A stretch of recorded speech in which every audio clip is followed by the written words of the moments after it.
तो कल मैंने न्यूमेरिकल दिया था, ट्राई किया।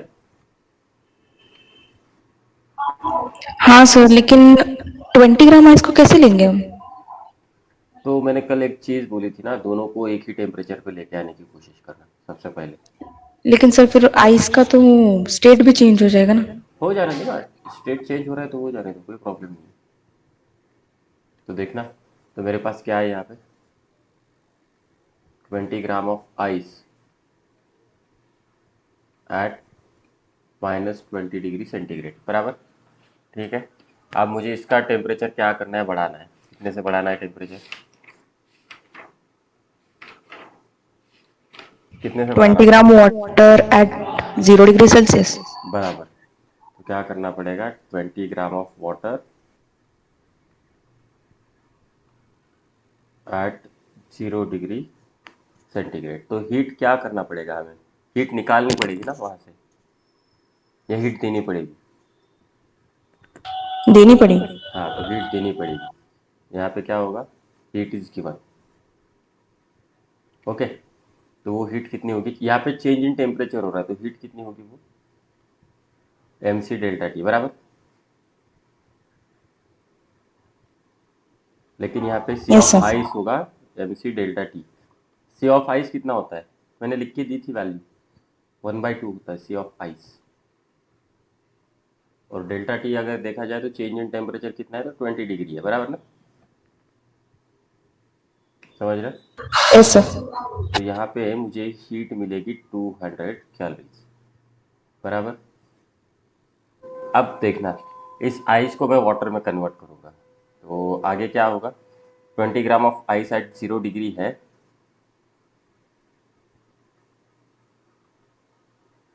वो कन्वर्ट करूँगा मैं 20 gram of water at 0 degree. तो यहाँ पे चेंज इन फेज हो रहा है बराबर ना, समझ रहे यस हो? सर। तो फिर से हमें यहाँ पे क्या करना पड़ेगा, हीट देना पड़ेगा। फिर से यहाँ पे हमें हीट देना पड़ेगा, तो वो कितना होगा heat, m/L/F latent heat of fusion रहेगा। तो 20 ये कितना होता है, 80 होता है बराबर। तो ये बनेगा 1600 कैलोरी। तो टोटल हीट हमने दी कितनी, हीट गिवन कितनी है, टोटल हीट गिवन। अब मैं माइनस के साथ यूज करूँगा, तो ये है अपना 200 प्लस 1600, कितना बना, -1800 कैलोरी बराबर। ठीक है। Yes sir. अब नेक्स्ट, अब क्या है मेरे पास, 10 gram of water at 100 degree, 10 gram of water at 100 degree. तो मुझे इसे क्या करना है, 10 gram of water at 0 degree लेके आना है। तो मुझे यहाँ से हीट क्या करना पड़ेगा, निकालना पड़ेगा बराबर ना,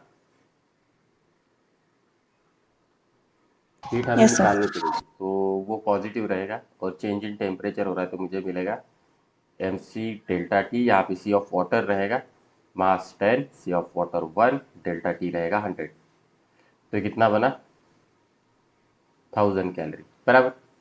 अब देखना, 10 ग्राम ऑफ वाटर 0 डिग्री पे है और 20 gram of water at 0 degree पे है, तो हमने दोनों को एक ही फेज में लेके आने की कोशिश की। ओके।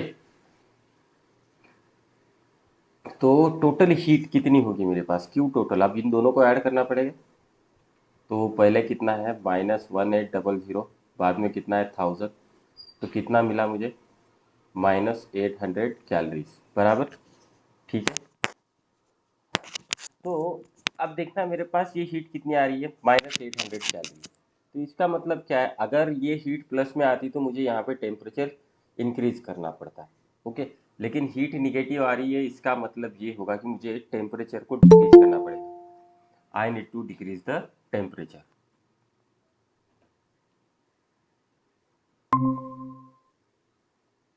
यहाँ पे टेम्परेचर डिक्रीज करना पड़ेगा, हीट निगेटिव आया है, इसका मतलब है temperature needs to be decrease.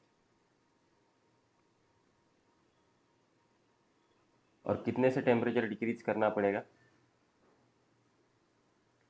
Change of state हो रहा है क्या, नो। नहीं, यहाँ पे तो क्या होगा, टेम्परेचर डिक्रीज करना पड़ रहा है, मतलब Q इज इक्वल टू किस तरह से लोगे आगे, कितने से टेम्परेचर डिक्रीज करना पड़ेगा?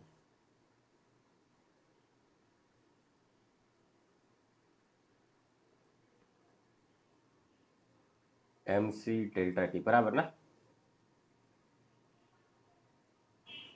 तो Q कितना है मेरे पास 800, M कितना है, तो अपने पास टोटल मिक्सचर का M कितना है 30 है, ये 20 ग्राम प्लस ये 10 ग्राम,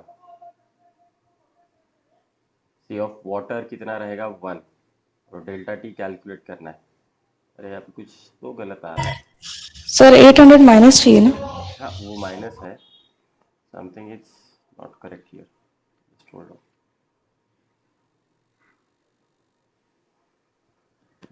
तो अगर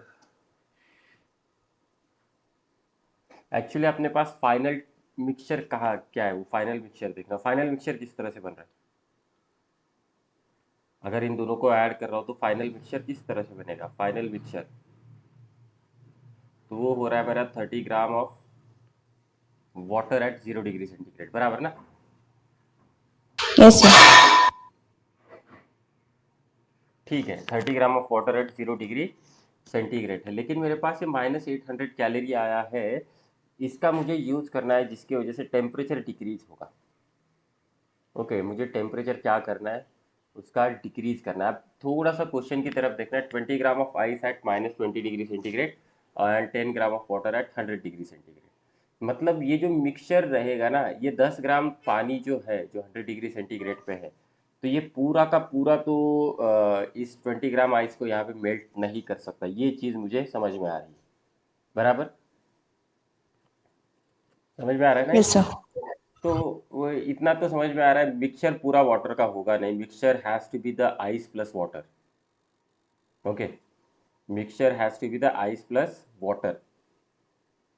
अब टेम्परेचर अगर मुझे डिक्रीज करना है, तो देखना इतना टेम्परेचर डिक्रीज करना है तो टेम्परेचर निकालने की ज़रूरत नहीं है, मिक्सचर मेरा एट 0 डिग्री टेम्परेचर पे है, सिर्फ मुझे इसके बारे में सोचना है कि मिक्सचर में कितना ग्राम पानी है और कितना ग्राम आइस है, वो मुझे ढूंढना है।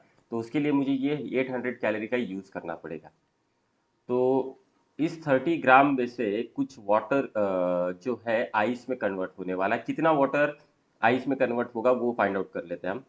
Q is equal to M into L F, latent heat of fusion, क्योंकि पानी आइस में बदलने वाला है ना, कितनी हीट है मेरे पास 800, कितना पानी आइस में बदलेगा वही कैलकुलेट करना है, मतलब ये 80, तो M is equal to 10 gram आ रहा है, समझ में आ रहा है, M is equal to 10 gram. अब इसका यूज मैं करूँगा, तो फाइनल मिक्सचर देखना, फाइनल मिक्सचर 0 डिग्री पे है, फाइनल मिक्सचर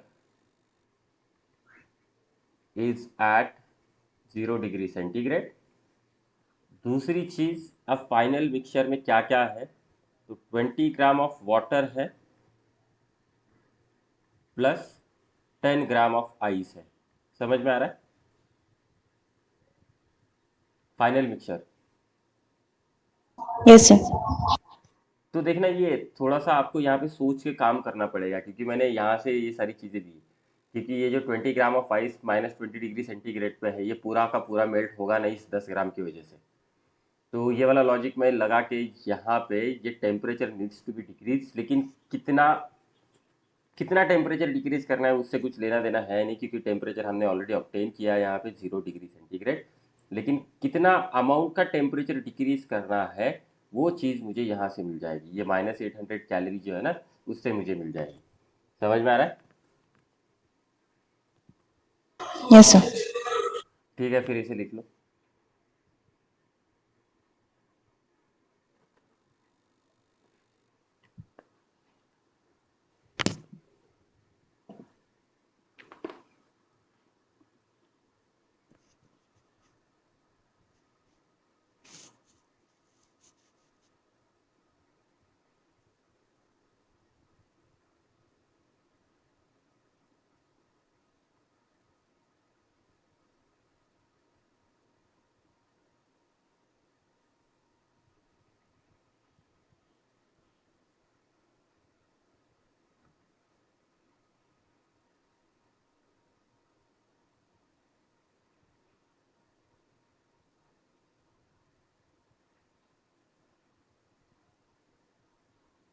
डन सर।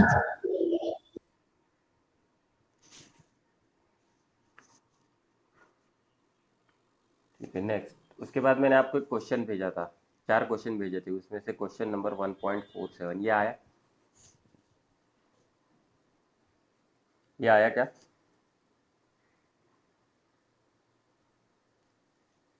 चार क्वेश्चन भेजे थे ना? Yes sir. ये वाला आया क्या? जल्दी जल्दी बोलना। नो। ठीक है, तो देखना यहाँ पे क्या दिया गया है। Calculate the heat of fusion of ice from the following data.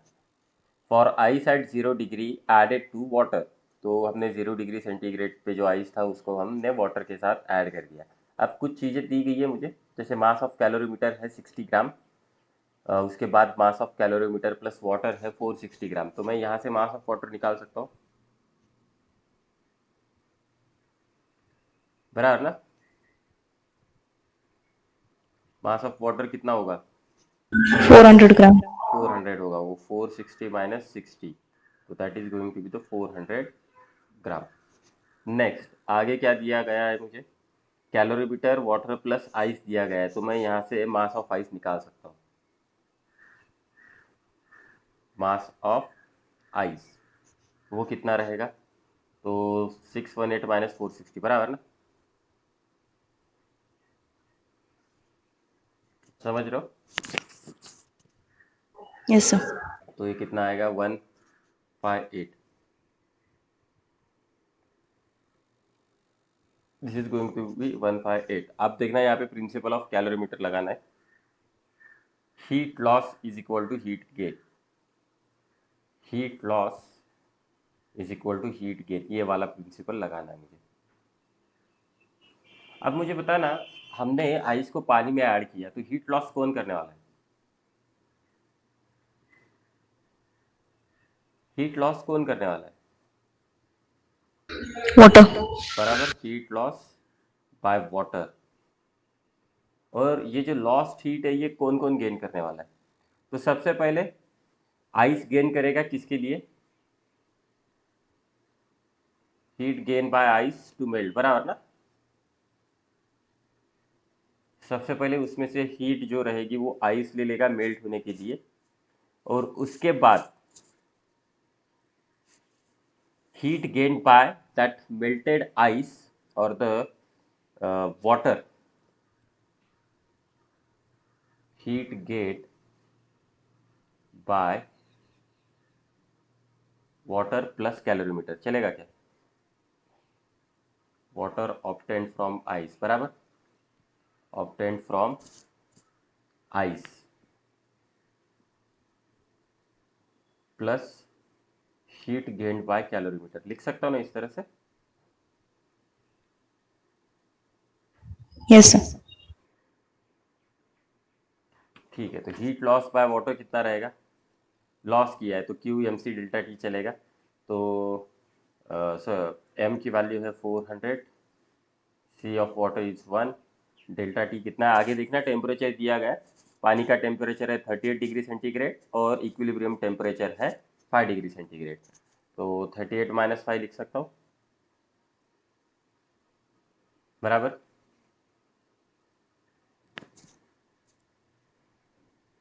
समझ रहे हो? Yes sir. नेक्स्ट आगे देखना, अब ये आगे क्या हो रहा है? आइस मेल्ट हो रहा है, मतलब ये चेंज ऑफ फेज हो रहा है, बराबर ना? तो यहाँ पे लैटेंट हीट ऑफ फ्यूजन रहेगा, तो मैं यहाँ पे लिख सकता हूँ 158 into latent heat of fusion of ice plus heat gain by water, that is, अब ये वाटर हीट गेन करेगा किस तरह से? तो ये हीट यहाँ पे टेम्परेचर चेंज हो रहा है, बराबर ना? क्योंकि ये जो वाटर था 0 डिग्री पे था, वो 5 डिग्री पे गया है फाइनल मिक्सचर, तो मतलब उसने टेम्परेचर चेंज कर लिया है। तो मैं यहाँ पे बोल सकता हूँ हीट गेन बाय वाटर। अब वाटर कितना होगा यहाँ पे? तो ये 158 ग्राम ही मेल्ट हो रहा होगा ना, तो उतना ही वाटर हो जाएगा 158 gram into C of water 1, और ये जो रहेगा 5 माइनस 0, क्योंकि आइस मेरा 0 डिग्री पे था, plus heat gained by the calorimeter. तो कैलोरीमीटर का मास कितना है? 60। उसके बाद हमें क्या दिया गया है, स्पेसिफिक हीट ऑफ कैलोरीमीटर, वो कितना है 0.1, एंड डेल्टा टी फिर से कितना रहेगा 5 - 0, क्योंकि हमें इक्विलिब्रियम टेम्परेचर दिया गया है 0 डिग्री पे और कैलोरीमीटर भी दिया गया है मुझे 0 डिग्री पे। ओके, ठीक है, इसे सॉल्व करना, आंसर मिल जाएगा। Latent heat of fusion of ice is equal to around 78-79 के आसपास आपको मिल जाएगा।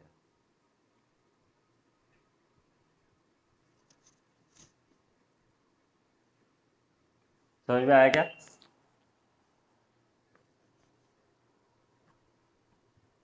यस इतना समझ सर। में आया क्या?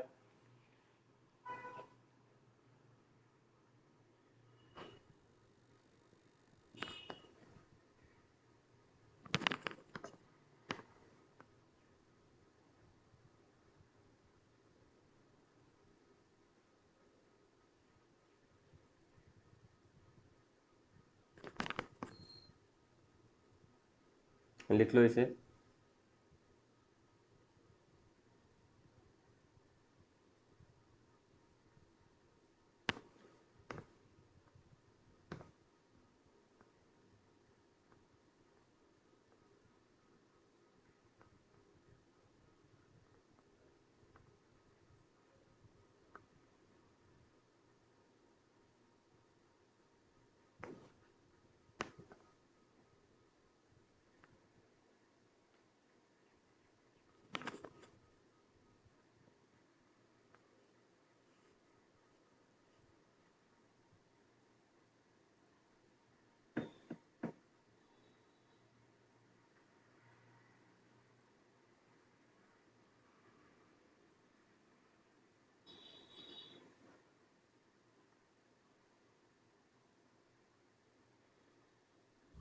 Sir answer 78.73।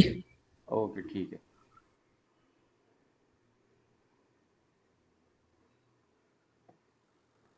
चलो, ये वाला हुआ। नाउ तो क्वेश्चन नंबर 1.50, इसमें क्या दिया है देखना। एक कैलोरीमीटर है which contains already it contains 400 gram of water at temperature 5 degree centigrade. उसके बाद हमने क्या किया है, 200 gram of water at +10 degree centigrade और 400 gram of ice at -60 degree centigrade, हम उसको ऐड कर रहे हैं।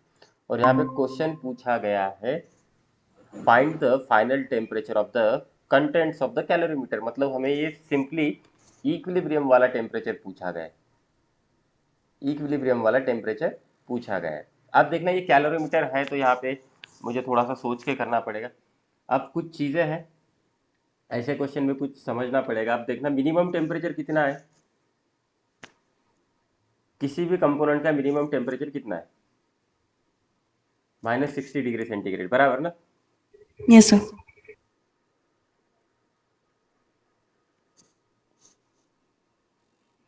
तो और मैक्सिमम टेम्परेचर कितना है, 10 डिग्री सेल्सियस। तो आंसर क्या होना चाहिए, जो भी इक्विलिब्रियम टेम्परेचर होना चाहिए इन दोनों के बीच में होना चाहिए, बराबर ना। यस। तो यहाँ पे आपको क्रॉस चेक करके चलना पड़ेगा कि बाबा हाँ किस तरह से होता है, क्या होता है। ओके, तो हम यहाँ पे मान लेते कि सपोज करना कि टी डिग्री टेम्परेचर है या फिर टी केल्विन टेम्परेचर है which is above the zero. तो फिर से वही वाली चीज़, heat loss by the heat loss is equal to heat gain, यही वाला फंडा यूज करना है। Heat loss is equal to heat gain.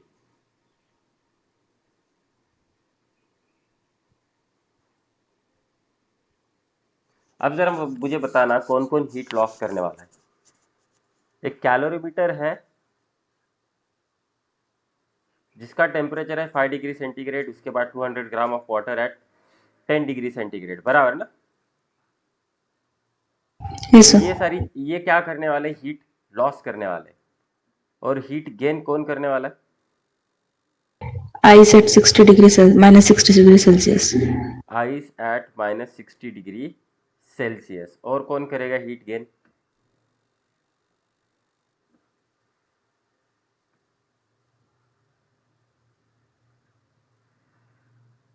और कौन करेगा हीट गेन।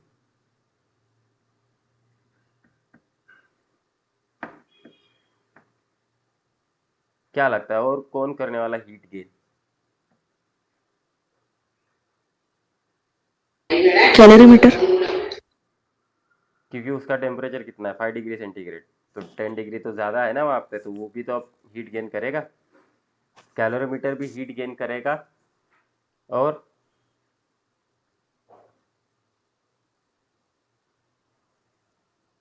इतना ही होगा क्या? तो देखना, हीट लॉस कौन कौन करेगा, तो जो 400 ग्राम ऑफ वाटर है एट 5 डिग्री सेंटीग्रेड और 200 gram of water at 10 degree centigrade. Okay, तो मैं यहाँ पे लिख देता हूँ, एम सी डेल्टा टी वाला यूज़ करना होगा। तो हीट लॉस, तो 400 ग्राम ऑफ वाटर मतलब C1 रहेगा। हम इक्विलिब्रियम टेम्परेचर ले रहे टी, तो पहले कितने पे था वो,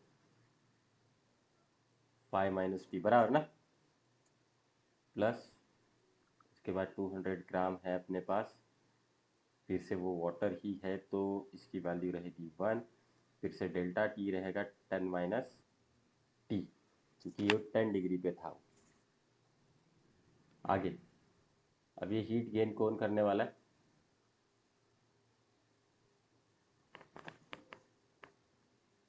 या फिर डायरेक्टली करें, ये टोटल हीट गेन कौन करेगा? ठीक है, डायरेक्टली करके देखते हैं। मतलब अपने पास आइस है ना, तो ये आइस ही हीट गेन कर रहा है, हम कंसीडर कर लेते हैं। तो 400 ग्राम ऑफ आइस, आइस की स्पेसिफिक हीट कैपेसिटी होती है 1/2, और ये जो डेल्टा टी रहेगा वो बनेगा मेरा टी माइनस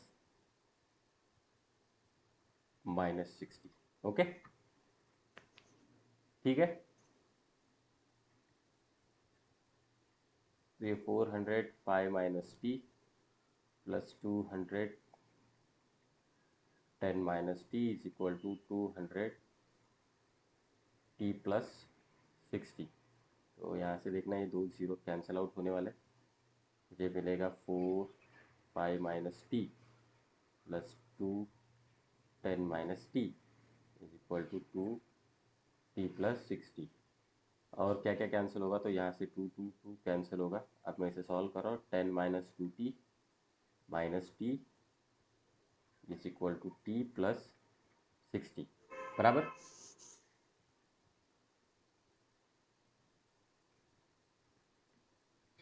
बराबर, यस सर। ये क्या होगा फिर, ये 10 - 60 इज इक्वल टू 4T आ रहा है, 10 - 60 इज इक्वल टू 4T, तो ये बनेगा -50 is equal to 4T, T is equal to -12.5 degree.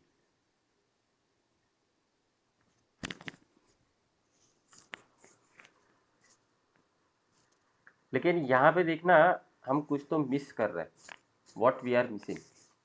हमने लैटेंट हीट ऑफ फ्यूजन दिया है क्या इसका? नो। वो भी ऐड करना था टर्म, बराबर, वो भी ऐड करना था ना।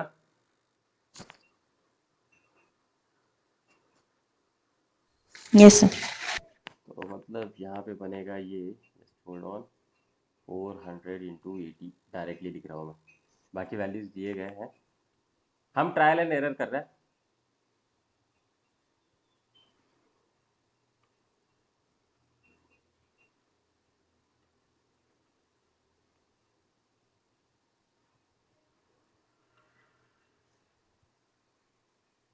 और कुछ बाकी है क्या देखना?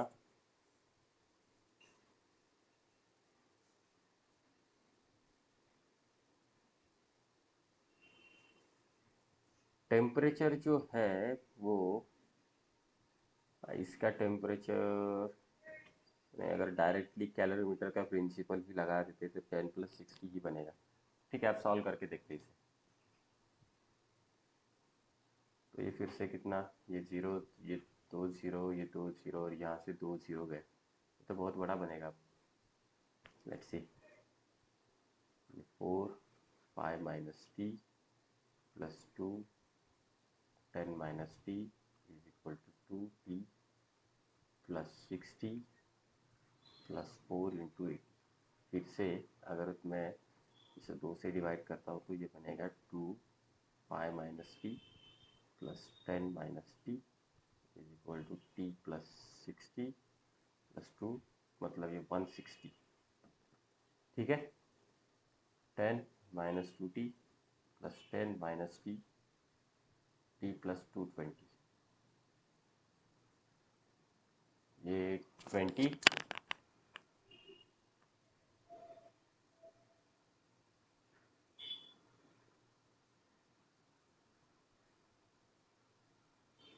माइनस 40 इज इक्वल टू 220, तो 20 माइनस 220 इज इक्वल टू 40, ये बनेगा minus 200 is equal to 4t। तो t is equal to minus 50 degree centigrade. अब इस केस में कितना आ रहा है, t is equal to minus 50 degree centigrade. ठीक है, इस केस में आप देखना एक करके हम चेक करने की कोशिश कर रहे हैं, क्योंकि यहाँ पे मुझे सोचना है कि ये पूरा आइस कितना, सॉरी ये आइस है, ये वाटर है, ये पूरा मेल्ट होगा या नहीं, इसके बारे में मुझे सोचना है। तो मैंने यहाँ पे latent heat of fusion add कर दिया, तो कुछ इस तरह से मिलेगा। और एक चीज आगे जो रहेगा, have you consider the water, क्या हमें उस वाटर को यहाँ पे कंसिडर करना पड़ेगा? Just hold on.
देखिए यहाँ पे 400 ग्राम ऑफ आइस है -600 डिग्री पे, सॉरी -60 डिग्री पे। तो इस आइस को पूरा मेल्ट करने के लिए कितनी हीट लगेगी?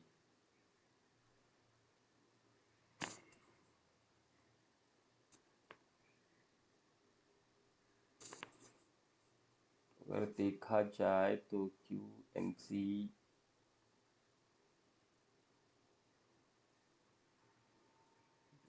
टी, अगर 0 डिग्री पे मैं लेके आया इसे, तो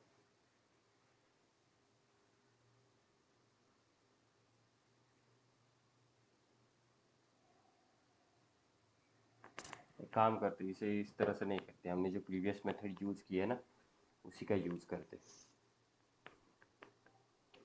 वहाँ से कुछ समझ में आता। ये थोड़ा सा क्वेश्चन अलग है।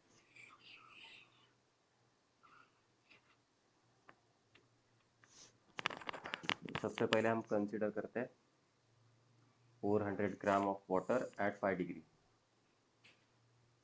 वाटर एट 5 डिग्री बराबर।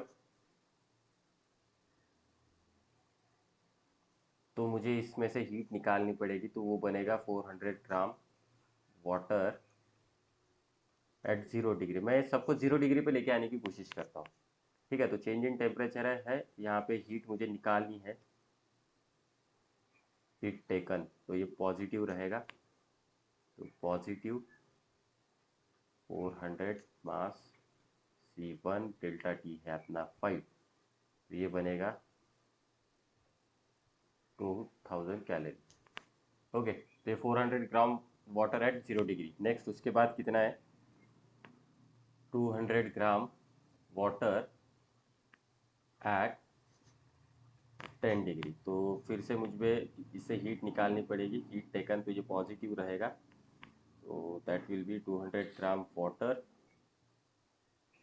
एट 0 डिग्री बनेगा। दैट मीन्स क्यू फिर से पॉजिटिव, तो 200 इंटू 1 इंटू डेल्टा टी कितना है, तो ये बनेगा फिर से 2000, बराबर ना।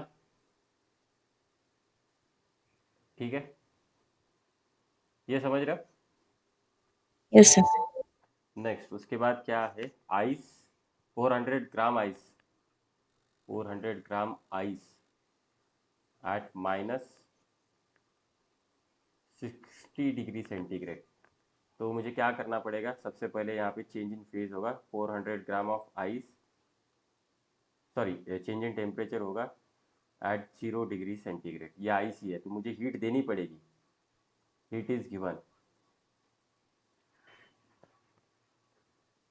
ठीक है, हीट इज गिवन। तो कितना रहेगा, Q is equal to minus 400 ice का होता है 1/2, डेल्टा टी बनेगा मेरा 60।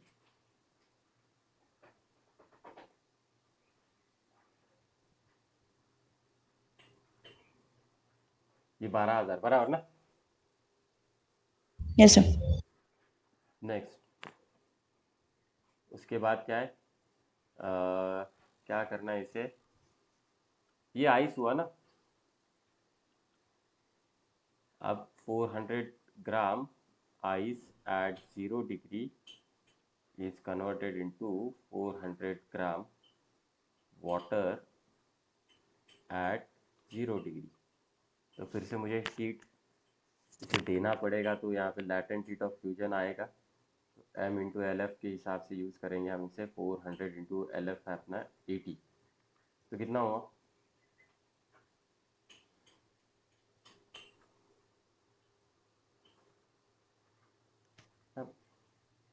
क्रॉस चेक कुछ,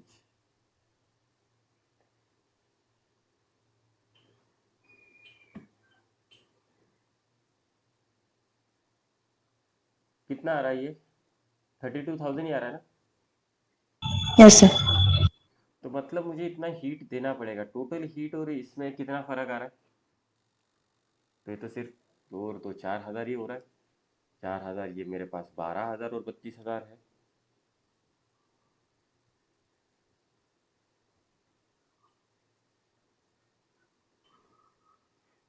तो मेरे पास एक्स्ट्रा हीट कितनी है, एक्स्ट्रा हीट है मेरे पास 40,000, जो कि माइनस में है। मतलब मुझे उतना टेम्परेचर डिक्रीज करना पड़ेगा, बराबर ना। समझ में आ रहा है, ये हमने लास्ट टाइम भी किया था। ये Yes, sir. टोटल निकाला था हमने, क्यू टोटल। क्यू टोटल में मुझे एक चीज़ समझ में आई थी, ये 2000 प्लस 2000, और ये टोटल आ रहा है ये 12,000 माइनस 32,000। अगर इसे सॉल्व करोगे तो आपको मिलेगा माइनस 40,000 कैलोरी। इसका मतलब क्या है, माइनस का मतलब क्या है, we need to decrease the temperature. ठीक है, temperature needs to be decrease, लेकिन कितने अमाउंट का डिक्रीज करना है वो हम कैलकुलेट कर सकते हैं। वो किस तरह से बनेगा, Q is equal to M into L F. तो Q की वैल्यू है 40,000, M मुझे निकालना है, एल एफ है मेरा 80। समझ में आ रहा है, तो ये 80 ये 500 ग्राम, तो M कितना होगा मेरा यहाँ पे 500 ग्राम। अब देखना टोटल मिक्सचर कितना बना था, ये 400 ग्राम प्लस ये 200 ग्राम, ये प्लस 400 ग्राम, ये 1000 gram of water at 0 degree बना था, बराबर। यस, आंसर मैच हो रहा है अपना, इस प्रोसीजर से कर सकते हैं। हमें क्या मिला, 1000 gram of water at 0 degree centigrade. ये सारी प्रोसीजर करने के बाद मुझे पता चला था। लेकिन मेरे पास जो टोटल हीट आई है, कितनी आई है, माइनस 40,000। तो उसकी वजह से मुझे एक समझ में आ रहा है कि ये 1000 ग्राम ऑफ वाटर रहेगा नहीं, उसमें से कुछ पार्ट आइस में कन्वर्ट होगा, कुछ पार्ट वाटर में कन्वर्ट होगा। कितना पार्ट आइस में कन्वर्ट होगा, तो मुझे यहाँ से समझ में आ रहा है। तो कितना पार्ट आइस में कन्वर्ट होगा, 500 ग्राम ऑफ आइस, बराबर ना। यहाँ से समझ में आ रहा है, प्लस 500 ग्राम ऑफ वाटर, और मिक्सचर का फाइनल टेम्परेचर कितना होगा? 0 डिग्री। 0 degree centigrade. समझ में आ रहा है? अब आप बोलोगे कि सर ये आपने कैसा किया 0 डिग्री सेंटीग्रेड, तो यहाँ पे सोच देखना, the value of T needs to be in between -60 degree and +10 degree, बराबर ना? अगर आप यहाँ पे इसको बोलते कि नहीं सर मुझे इसको वाटर में कन्वर्ट करना नहीं है, मुझे इसे स्टीम में कन्वर्ट करना है, तो स्टीम का टेम्परेचर कितना होता है? 100 डिग्री, जो कि ये कंडीशन को वायलेट कर रहा है यहाँ पे, बराबर ना? Yes sir. दूसरी चीज क्या रहती है? 0 डिग्री वाली ही चीज रहती है ना अपने पास, जिस कंडीशन को सेटिस्फाई करेगा। समझ में आ रहा है? Yes sir.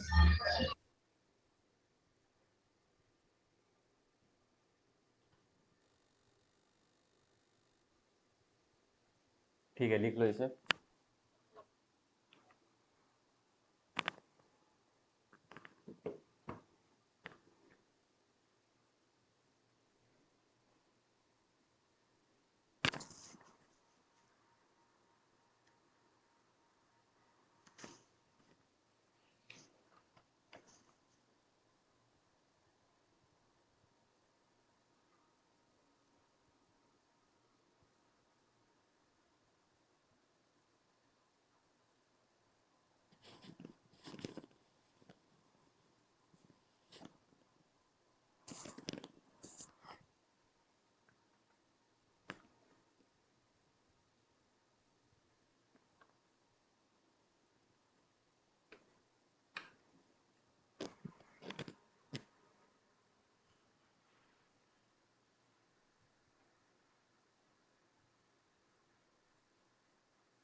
Done sir.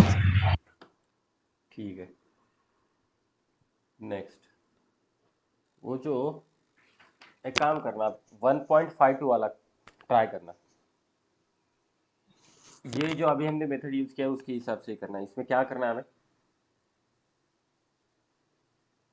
1 kg ice, कहाँ पे है वो? At -20 degree centigrade. और उसके बाद क्या है? 1 kg steam at 200 degree centigrade.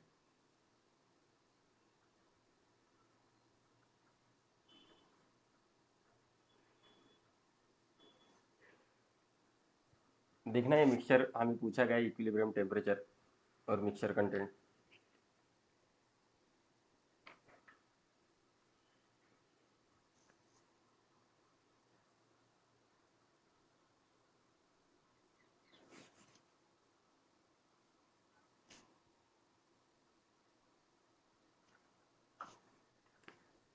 तो अपना फाइनल टेम्परेचर कहाँ पे होना चाहिए? क्या चीज़ समझ में आती है आपको कि फाइनल टेम्परेचर कहाँ पे होना चाहिए? Final temperature needs to be in between -20 degree centigrade to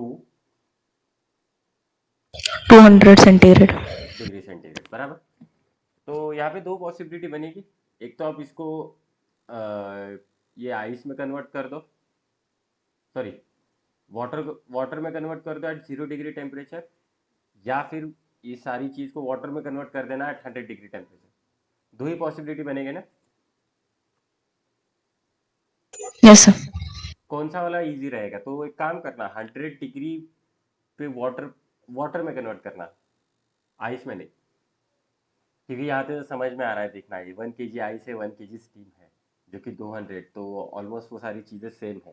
तो ये तो आइस रहेगा या नहीं वो बाद में देखेंगे। ओके, मुझे तो नहीं लगता कि ये आइस रहेगा, ये पानी में और स्टीम में ही कन्वर्ट होगा आगे जाके। तो स्टेप वाइज चलते। 1 kg ice eight -20 degree centigrade, तो इसे कन्वर्ट करना है 1 kg आइस एट 0 डिग्री, उसके बाद 1 kg आइस नहीं सॉरी वाटर एट 0 डिग्री,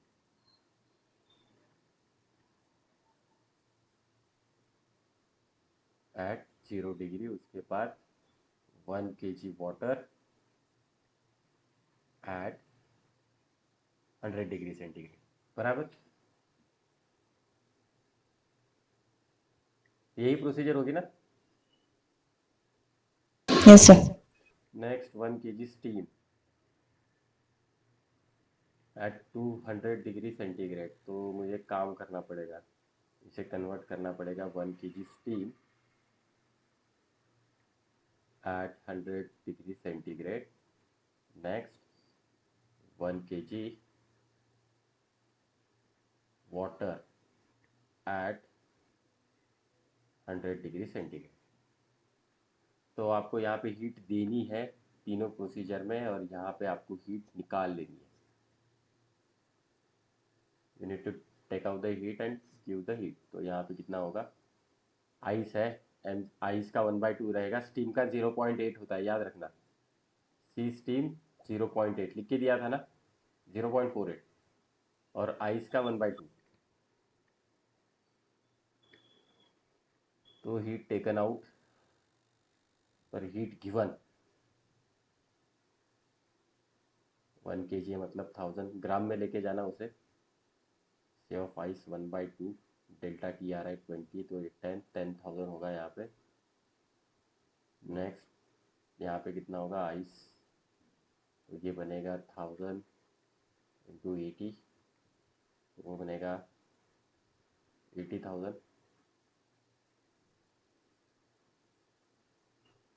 उसके बाद चेंज इन टेम्परेचर है वाटर, तो वो बनेगा Q is equal to 1000, M रहेगा, C रहेगा 1 इंटू डेल्टा टी है 100, तो 150 आएंगे, 1,00,000। तो टोटल कितना हो रहा है 80, 90, 100, 190। तो यहाँ पे पूरा माइनस में रहेगा 190। ठीक है, यहाँ पे देखते हैं 1 kg स्टीम एट 200 डिग्री, तो ये हीट टेकन आउट है। चेंज इन टेम्परेचर, तो मास है 0.48 इंटू टेम्परेचर डिफरेंस आ रहा है 100, कितना बनेगा ये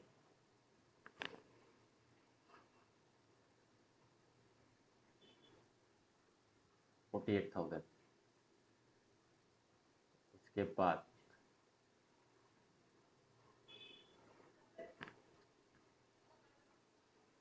यहाँ पे भी वो 80 ही यूज करना पड़ेगा। लेटेंट हीट ऑफ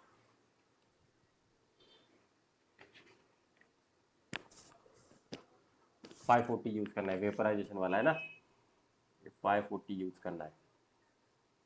ये 1000 इंटू 540, ये बनेगा 54,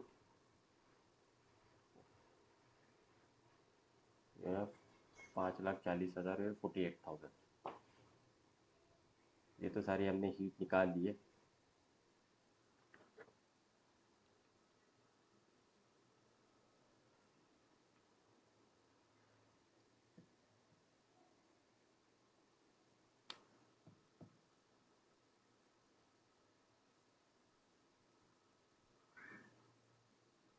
ये बनेगा 588,000 कैलोरी। टोटल हीट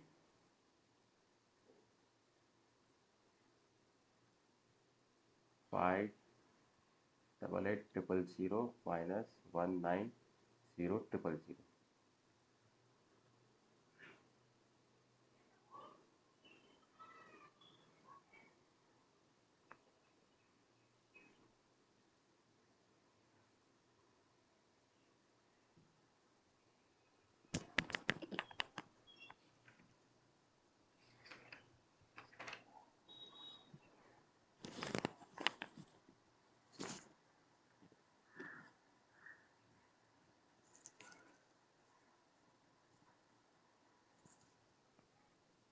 अरे 1 kg है या 2 kg है रे क्वेश्चन में?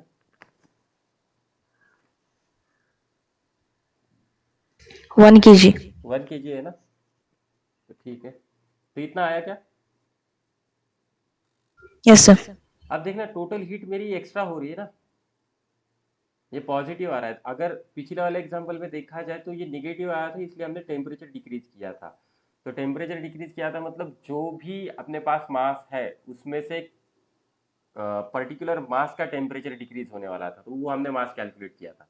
यहाँ पे वही वाली चीज़ है, यहाँ पे मुझे क्या करना पड़ेगा, I need to increase the temperature, temperature needs to be increase, बराबर। अब थोड़ा सा मिक्सचर की तरफ चलते हैं। मिक्सचर की तरफ चलने के बाद मुझे क्या समझ में आ रहा है कि मेरे पास 2 kg वाटर है, 2 kg water at 100 degree centigrade, बराबर ना। Yes sir. लेकिन अब देखना ये 2 kg, ये 100 डिग्री सेंटीग्रेड यही पॉसिबल केस है, क्योंकि मैं दूसरा कर ही नहीं सकता, इसी में वो फिट होगा या दूसरा कुछ होगा। तो कौन सा स्टेट है, आप तो 0 डिग्री पे लेके जाओगे तो वो पॉसिबल होगा क्या? देखना 1 kg आइस में मैं 1 kg स्टीम डाल रहा हूँ, ये चीज़ पॉसिबल होगी क्या वहाँ पे?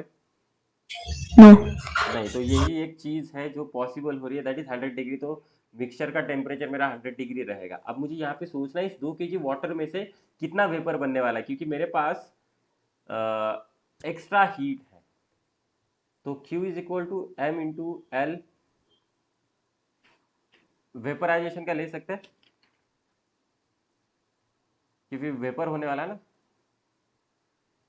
तो एक्स्ट्रा हीट कितनी है, 39800, sorry 000, which is equal to mass calculate करना है 540। तो थोड़ा सा कैलकुलेशन लेंदी है।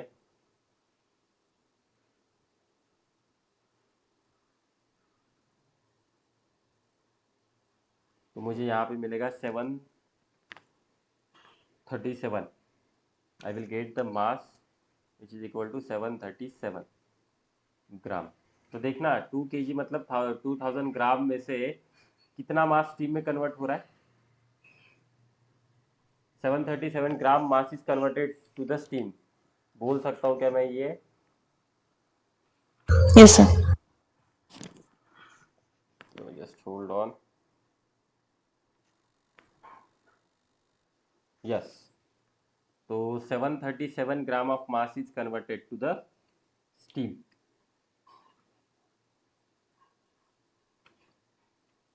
तो आंसर क्या आएगा, फाइनल मिक्सचर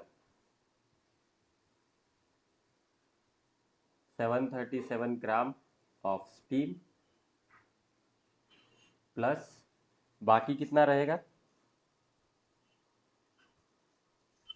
263। 1263, 2 kg है ना, मिलके आप 1263 2 kg है ना। Yes sir. हाँ, तो 1263 ग्राम ऑफ वाटर, और मिक्सचर का टेम्परेचर कितना रहेगा एट 100 डिग्री सेंटीग्रेड। समझ में आ रहा है?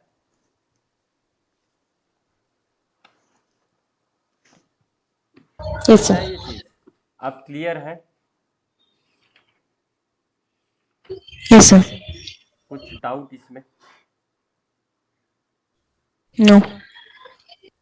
तो ठीक है, देखना एक सिर्फ एक चीज़ बाकी है वहाँ पे जो आपको करना है। उस क्वेश्चन देखना, ट्राई करना, नहीं आता तो मैं बता देता हूँ बाद में। I will save this part first here.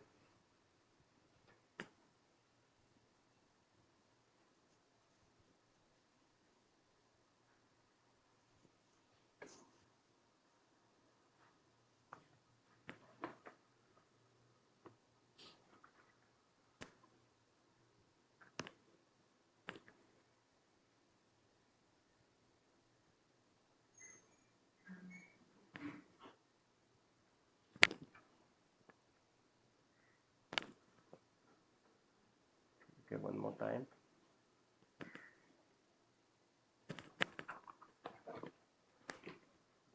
Now इस चैप्टर का सिर्फ अब एक लास्ट वाला पार्ट बाकी है, that is transmission of heat.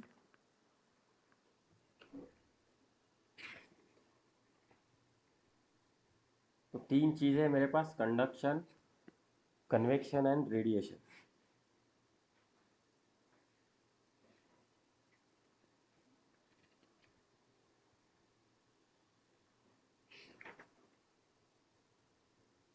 तो हम आज कंडक्शन कवर करने की कोशिश करते हैं। I will open the new slide now.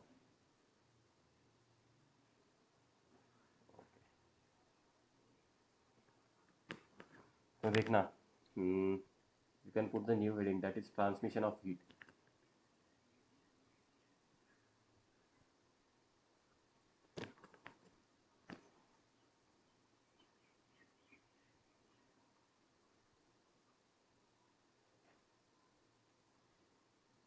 तो सबसे पहले तो ये समझ लेना कि हीट होता क्या है। तो हीट एक एनर्जी होती है जो कि ट्रांसफर होती है from the body which is having the higher temperature to the body which is having the lower temperature, बराबर ना।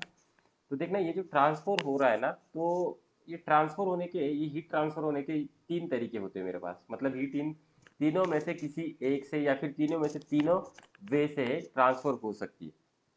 तो सबसे पहले है मेरा कंडक्शन, दूसरा होता है मेरा कन्वेक्शन, और तीसरा होता है मेरा radiation. That is these are the three modes of heat transfer. Okay. अब कंडक्शन का मतलब क्या होता है? Conduction that is process of transmission of heat energy, जहाँ पे जो हीट ट्रांसफर हो रहा है ना मेरा, from one particle of the medium to the other. ठीक है, कंडक्शन में देखना क्या होता है, हीट ट्रांसफर हो रहा है कहाँ से, वन पार्टिकल टू अदर।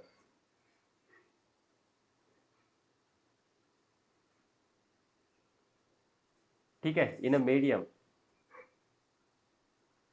लेकिन यहाँ पे एक इंपॉर्टेंट चीज ये है, हर एक पार्टिकल जो होता है ना मीडियम का, वो अपने खुद के पोजीशन को छोड़ता नहीं है। अगर इस तरह से मेरा हीट ट्रांसफर हो रहा है तो उसे कहा जाता है कंडक्शन। ठीक है। नेक्स्ट, अब कन्वेक्शन का मतलब क्या होता है? कन्वेक्शन का मतलब होता है, तो one particle to other in a medium. यहाँ पे लिख देता हूँ, each particle stays at its position, at its own position. तो मतलब ये खुद की पोजीशन चेंज नहीं करेगा। अब कन्वेक्शन में थोड़ा सा चेंज होता है। कन्वेक्शन में देखना, हीट मेरा ट्रांसफर हो रहा है from one point two the other through the actual movement of the particle. ठीक है, यहाँ पे क्या होगा, एक्चुअल मूवमेंट ऑफ पार्टिकल होने वाला है। समझ रहे हो? कंडक्शन में एक्चुअल मूवमेंट ऑफ पार्टिकल होगा नहीं, कन्वेक्शन में एक्चुअल मूवमेंट ऑफ पार्टिकल होगा। तो ये मुझे कहाँ पे मिलेगा? Mostly this will happen in the liquids and gases. Okay, ठीक है, समझ रहे हो? तो ये Yes, sir. कंडक्शन कंडक्शन जो होता है ना, मोस्टली सॉलिड थ्रू होता है, क्योंकि वहाँ पे पार्टिकल खुद की पोजीशन चेंज नहीं कर सकते। लेकिन ये जो कन्वेक्शन है ना, ये थ्रू द गैसियस मीडियम या फिर थ्रू द लिक्विड मीडियम, ये मेरा कन्वेक्शन मुझे मिल सकता है।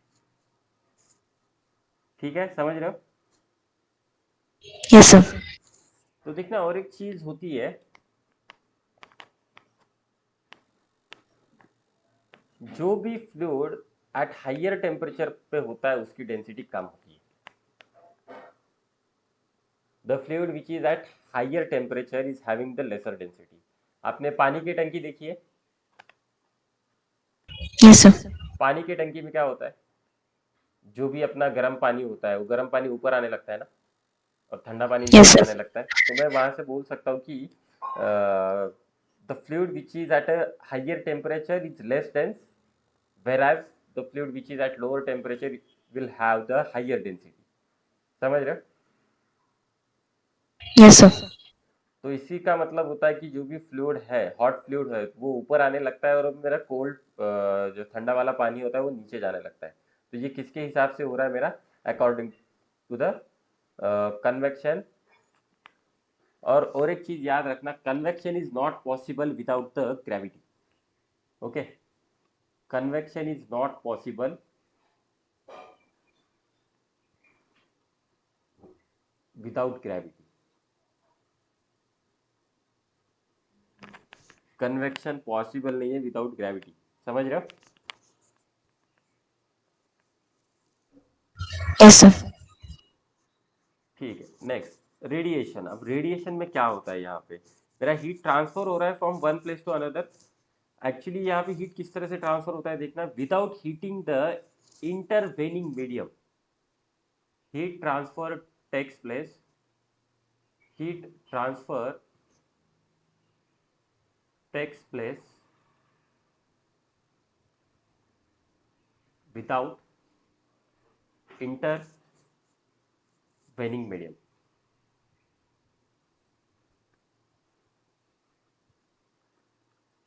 समझ रहे हो? तो इसे कहा जाता है रेडिएशन। वो ये जो टर्म है ना रेडिएशन की, इसे हम इलेक्ट्रोमैग्नेटिक वेव्स भी कह सकते हैं। तो इलेक्ट्रोमैग्नेटिक वेव्स किस तरह से बनते हैं, तो इलेक्ट्रिक कंपोनेंट और मैग्नेटिक कंपोनेंट का यहाँ पे सुपर पोजिशन होता है, उसके हिसाब से मुझे इलेक्ट्रोमैग्नेटिक वेव मिलते हैं। अब देखना रेडिएशन, रेडिएशन आपने देखा होगा, अगर आप किसी गर्म चीज़ के नज़दीक जाके रुकते हो बहुत देर तक, तो आपको आपका जो बॉडी टेम्परेचर है वो बढ़ने लगता है ना वहाँ पे।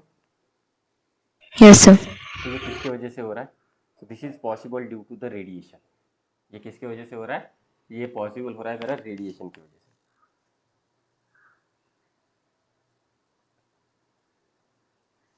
ठीक है, समझ में आया तीन चीजें, conduction, convection and radiation.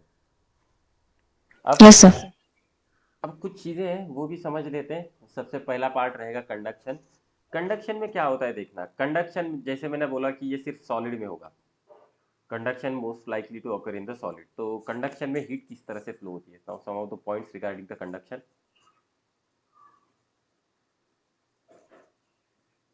Heat जो भी फ्लो होता है ना मेरा, तो हॉट एंड से कोल्ड एंड की तरफ फ्लो होता है, बराबर।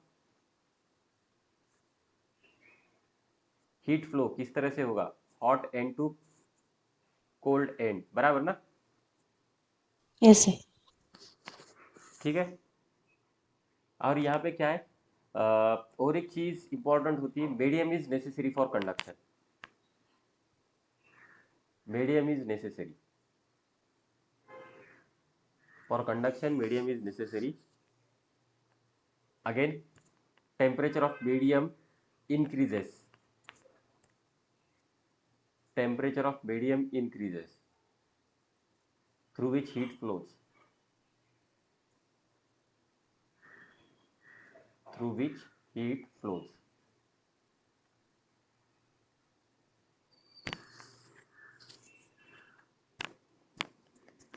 और एक चीज है कंडक्शन जो है, मैंने सिर्फ सॉलिड में बोला था ना, जस्ट होल्ड ऑन।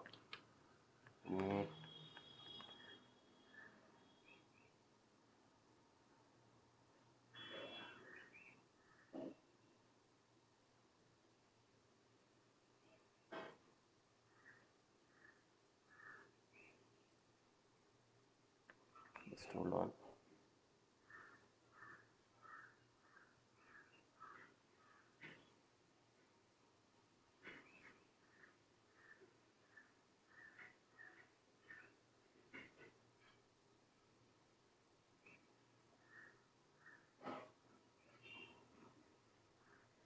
ठीक है, conduction is possible in all three the states of matter.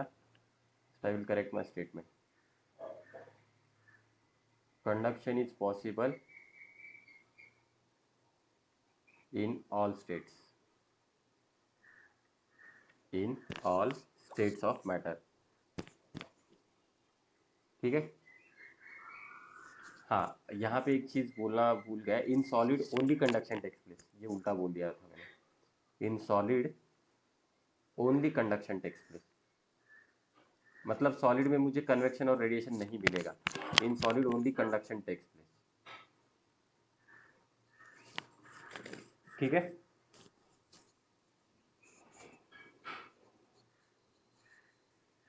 अब देखना मेटालिक सॉलिड जो होते हैं ना, मेटालिक सॉलिड में ये जो हीट है ना, मेरे फ्री इलेक्ट्रॉन्स कैरी करते हैं, therefore we can consider that metallic solids are the good conductors of heat. लिख लो इसे, जस्ट टेल मी।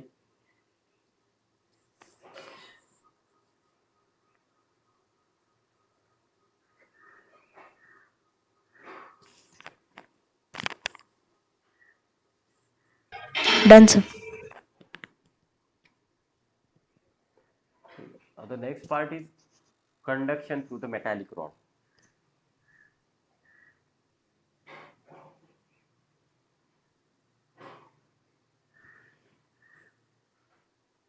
Conduction through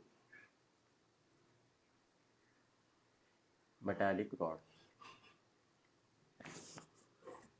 चीजें समझ लेते हैं यहाँ पे, देखना।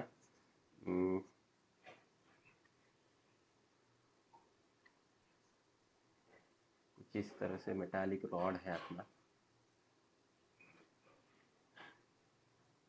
This is my hot and and this is my cold end.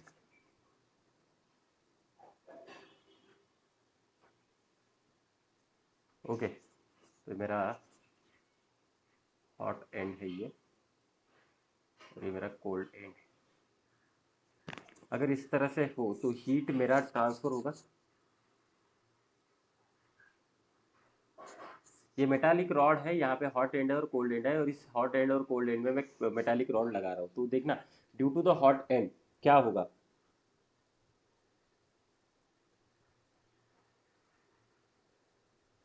तो हीट यहाँ पे फ्लो होने लगता है, बराबर ना।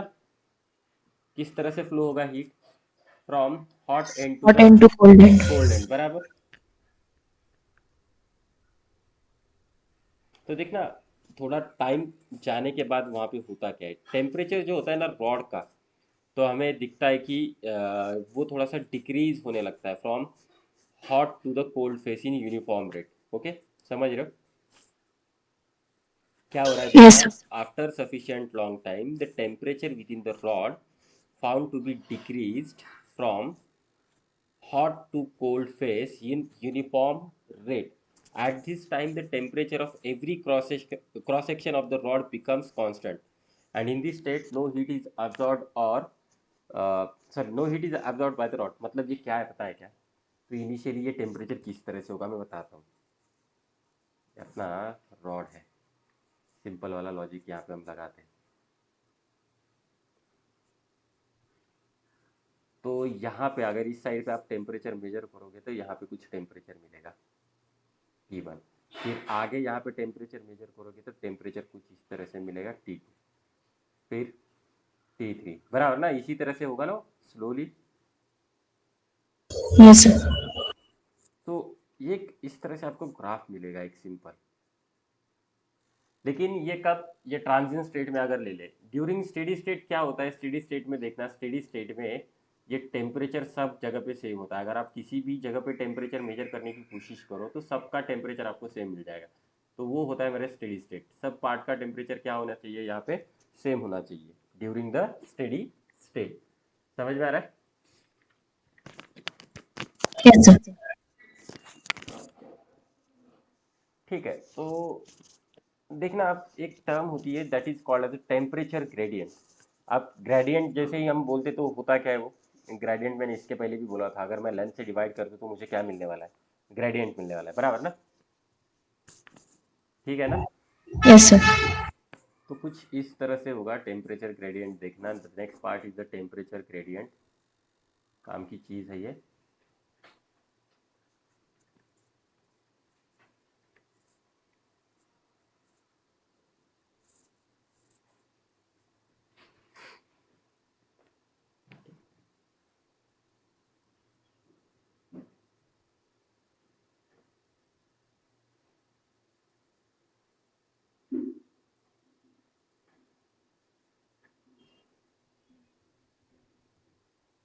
Again this is metallic rod है, थोड़ा सा क्रॉस सेक्शन में दिखाने की कोशिश कर रहा हूँ अच्छी तरह से। Cylindrical type structure. तो ये मेरा इस साइड वाला हॉट एंड रहेगा। तो हीट मेरी इस साइड से आने वाली है हीट, और इस साइड से जाने वाली। This is temperature of hot and and this is temperature of cold and. Okay, ठीक है।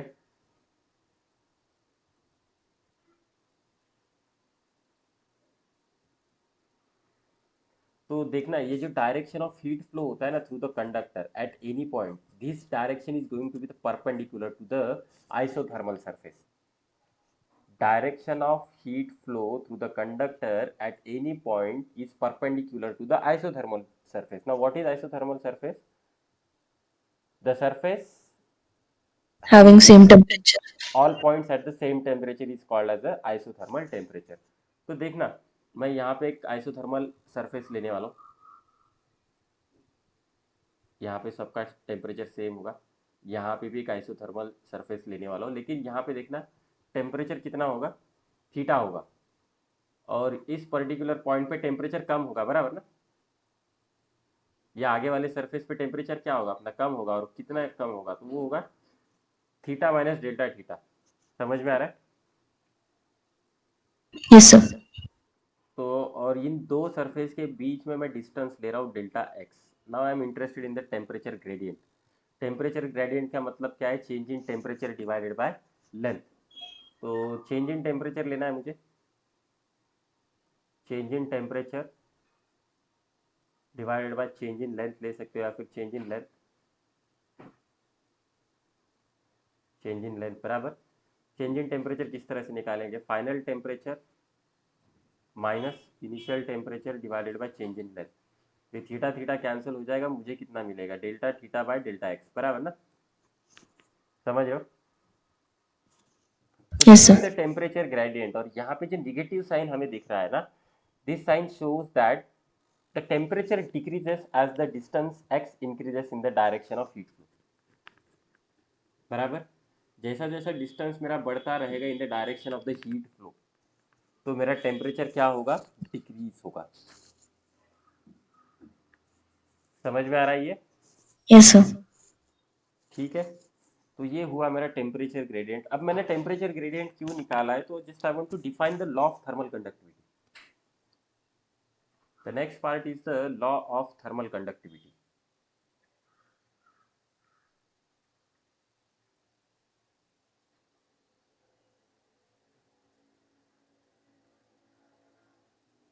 नाउ तो फिर से वाली एक चीज़ है, जो भी हीट फ्लो होता है ना, या फिर जिसे हम कहेंगे हीट करंट, एक चीज़ याद रखना, मैं कुछ टर्म्स यूज करने वाला हूँ, rate of heat flow, rate of heat flow, तो इसी को दूसरा नाम रहेगा हीट करंट।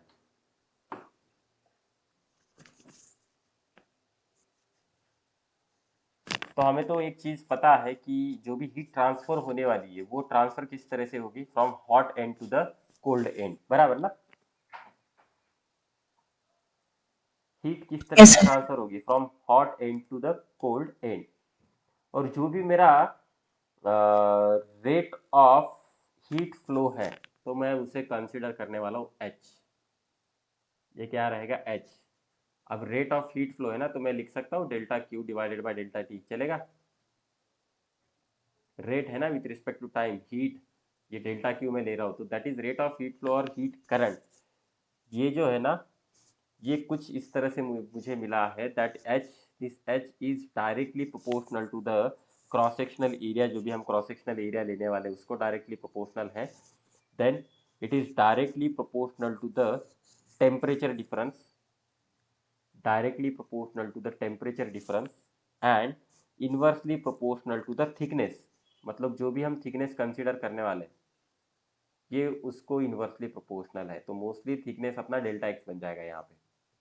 ओके, ठीक है, समझ रहे हो? अगर मैं इन सबको मिलाता हूँ तो मुझे एच मिलेगा, H is directly proportional to the A delta theta,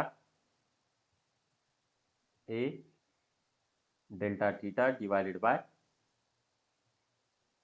thickness में ले रहा हूँ यहाँ पे डेल्टा एक्स, थिकनेस में ले रहा हूँ यहाँ पे डेल्टा एक्स। अब डेल्टा थीटा कितना होगा, डेल्टा थीटा को किस तरह से लेते हैं हम, theta of the cold body, बराबर ना, minus theta of hot body. समझ रहे हो? Divided by delta x. ये समझ में आ रहा है क्या? हीट ट्रांसफर किस तरह से हो रहा है, from hot end to the cold end. तो चेंज अगर मुझे लेना है तो फाइनल के ऊपर मैं चेंज लेता हूँ, तो फाइनल क्या रहेगा, कोल्ड कोल्ड साइड वाला ही टेम्परेचर होगा ना। Yes, sir. तो कुछ ये इस तरह से रहेगा। तो देखना, अगर ये प्रोपोर्शनैलिटी हटाता हूँ और एक कांस्टेंट लेता हूँ मैं, तो मुझे एक्सप्रेशन कुछ इस तरह से मिलेगा, k into A delta theta divided by delta X. और इस k को कहा जाता है coefficient of thermal conductivity. This k, capital K रहेगा, this k is called as a coefficient of thermal conductivity. Coefficient of thermal conductivity, समझ रहे? Yes, sir. तो कैन यू ऑब्टेन द, अब इसका आप यूनिट ऑब्टेन कर सकते हो।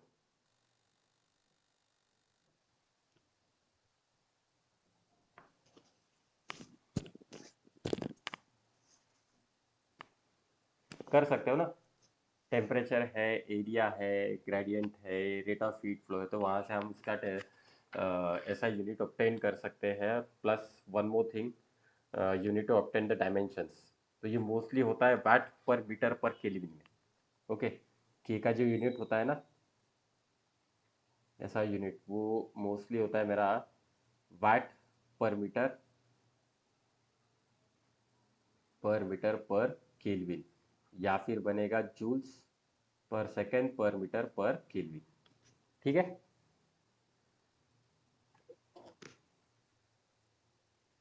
समझ में आ रहा है? Yes, sir.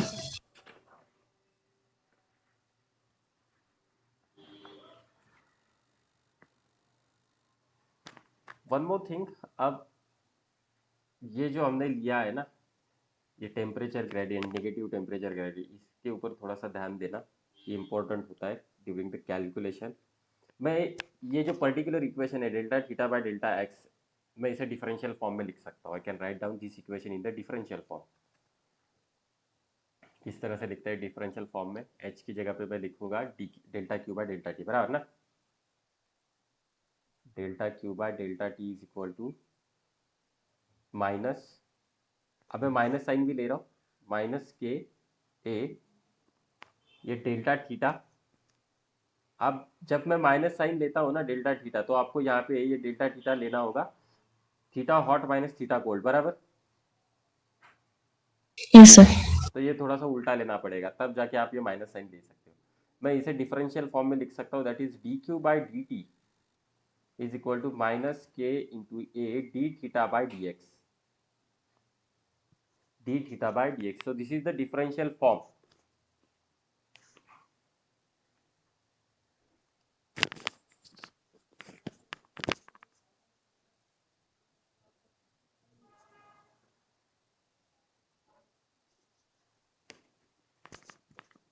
समझ में आया ये चीज? Yes, sir.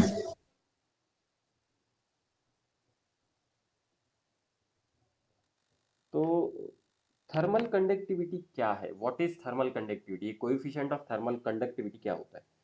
Again, this is the ability of a substance to conduct the heat through it. मतलब उस पर्टिकुलर सब्सटेंस की क्या एबिलिटी है, किस तरह से हीट को हम कंडक्ट करा सकते हैं, इसके बारे में हमें जो इन्फॉर्मेशन देता है ना, that is called as a thermal conductivity. Okay, अब देखना, मैं कुछ बोलता हूँ कि some of the substances are having the good thermal conductivity और good thermal conductors, that means they are having the large value of the thermal conductivity. Okay, अगर मैं कुछ इस तरह से बोलता हूँ, अगर मैं बोलता हूँ कि good thermal insulators, that means they are having very low value of thermal conductivity. समझ रहे हो? And the magnitude of the materials और the magnitude of the thermal conductivity depends on the nature of the material. Okay, समझ रहे हो? अब कुछ substances है मेरे पास जिनके पास बहुत सारे नंबर ऑफ फ्री इलेक्ट्रॉन्स होते हैं, such as silver, brass. For silver, brass, the value of this thermal conductivity is almost nearly equal to infinity. Okay, कुछ चीज़ें होती है जैसे ग्लास होता है, वुड होता है, ये तो थर्मल इंसुलेटर्स है, ग्लास, वुड, तो उनके थर्मल कंडक्टिविटी की वैल्यू होती है 0। And one more thing, thermal conductivity of a pure metals decreases with rise in temperature. Thermal conductivity of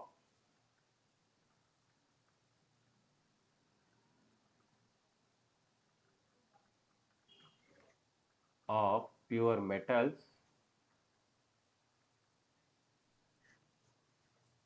decreases with rise in temperature. Decreases with rise in temperature. लेकिन जो कुछ alloys है मेरे पास या फिर जो भी अलॉयज है ना उनका थर्मल कंडक्टिविटी टेम्परेचर के साथ इंक्रीजेस होता है. फॉर अलॉयज के increases with increase in theta और टेम्परेचर. समझ में आ रहा है? Yes, sir. तो ये कुछ चीज़ें थी रिगार्डिंग द थर्मल कंडक्टिविटी. बाकी का पार्ट हम नेक्स्ट लेक्चर में देखेंगे. समझ में आया आज का सेशन? Yes, sir. वो सारे न्यूमेरिकल्स हमने कवर करने की कोशिश की आज. इम्पोर्टेंट है क्योंकि वो बात